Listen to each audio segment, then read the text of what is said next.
열왕기상 19장에 보면 브엘세바 광야에 로뎀나무 아래에서 잠든 엘리야의 이야기가 나옵니다. 여호와 하나님이 찾아오셔서 떡과 물로 힘을 얻게 하신 후 산에 서라 하십니다. 여호와께서 지나가시는데 크고 강한 바람이 산을 가르고 바위를 부수지만 그 가운데 안 계시고, 바람 후에 지진이 일어났지만 거기도 안 계시고, 지진 후에 불이 지나갔지만 거기도 안 계십니다. 그런데 그 불 후에 세미한 소리가 났는데 그 소리 가운데 여호와께서 엘리야가 할 일을 말씀하셨습니다. 엘리야는 갈멜산에서 바알과 아세라 선지자 850명을 죽이고 3년 동안 가물었던 이스라엘에 비를 내리게 하는 기적을 시전하였는데, 이세벨이 반드시 잡아 죽이겠다고 하자 두려워 도망쳐서 브엘세바 광야까지 오게 된 것입니다. 아합 왕 앞에서도 두려워하지 않고 그 큰 이적을 행한 엘리야가 왜 이세벨의 겁박을 두려워했을까요? 우리가 영적으로 큰 일을 행한 후나 사회 조직 내에서 훌륭한 일을 이뤄낸 이후에 위기가 찾아오는 경험을 흔히 하게 됩니다. 이것은 자신이 훌륭해서 큰 일을 이뤄냈다는 자만과 더불어 기대하는 만큼의 보상과 인정이 따라오지 않는 데 대한 불만과 공허함이 자신을 사로잡기 때문입니다. 기대와는 반대되는 부정적인 현실로 인해 높아진 마음만큼 크나큰 낙담을 맛보는 것입니다. 엘리야가 바로 이런 상황입니다. 갈멜산의 승리 후 엘리야는 아합과 이세벨이 굴복하고 하나님 앞에 그리고 자신 앞에 무릎을 꿇을 줄 알았을 것입니다.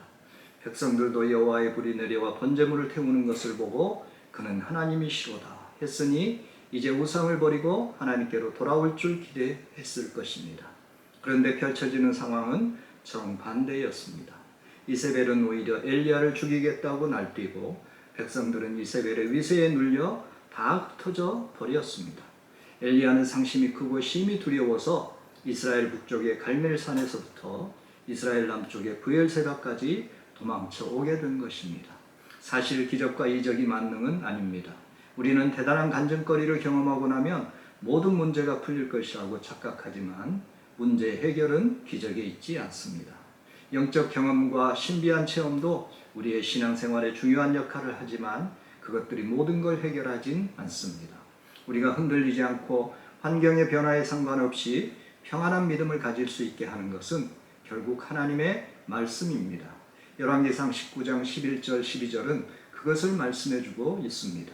크고 강한 바람과 지진과 불이 다 지나간 후 세미한 소리 가운데 말씀하시는 하나님의 음성이 엘리야를 일으키고 사명의 회복을 가져다 줍니다. 고난을 당할 때 우리가 기도하면 하나님은 들어주시고 또 기도하면 버티게 해주십니다. 왜 하나님은 고난과 기도와 응답을 반복하게 하실까요? 우리는 언제쯤 굴곡 없는 신앙생활을 할 수 있을까요? 그것은 정말 끝이 없는 일일까요? 그렇지 않습니다. 하나님은 우리가 광야 생활을 가능한 한 빨리 끝내기를 원하십니다. 그러한 고난은 하나님의 말씀을 신뢰하는 단계가 되면 끝이 납니다. 우리는 기도 응답을 받으면 우리 믿음이 완성된 줄 알지만 그러한 과정의 반복을 통해서 우리의 이성과 경험과 합리성에 어긋나 보이는 말씀까지 신뢰하고 그 말씀에 나를 맡기게 될 때 하나님이 우리의 삶을 온전히 인도해 가십니다. 이해되는 말씀, 내 성정에 부합하는 말씀만 순종하는 것은 여전히 내가 주인 되어 내 의지를 강화해서 말씀을 지키려는 수준입니다. 그 수준을 벗어난 영적 수준의 말씀은 거부하기 십상입니다. 그래서 하나님을 잘 섬긴다고 하면서 십자가의 원수로 행하게 되는 것입니다. 말씀을 온전히 신뢰할 때 순종이 이루어지고 순종하게 될 때 우리의 삶을 인도해 가시는 것입니다.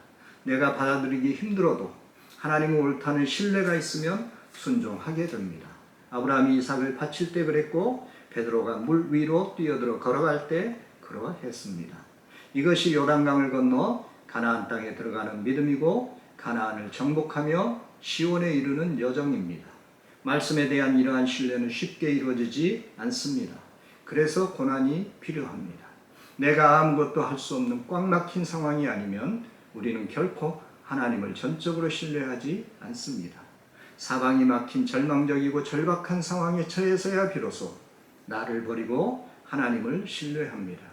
말씀을 내 의지로 믿는 수준이 아니라 말씀에 내 목숨을 던지게 되는 것입니다. 그래서 고난이 축복입니다.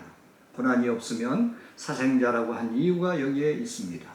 고난을 통해 이런 준비가 되면 하나님은 말씀으로 우리를 찾아오십니다.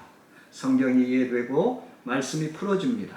그리고 말씀의 능력을 경험하게 하십니다. 우리 모두 말씀의 인도함 따라 하나님과 동행하는 삶을 살게 되시기를 축복합니다.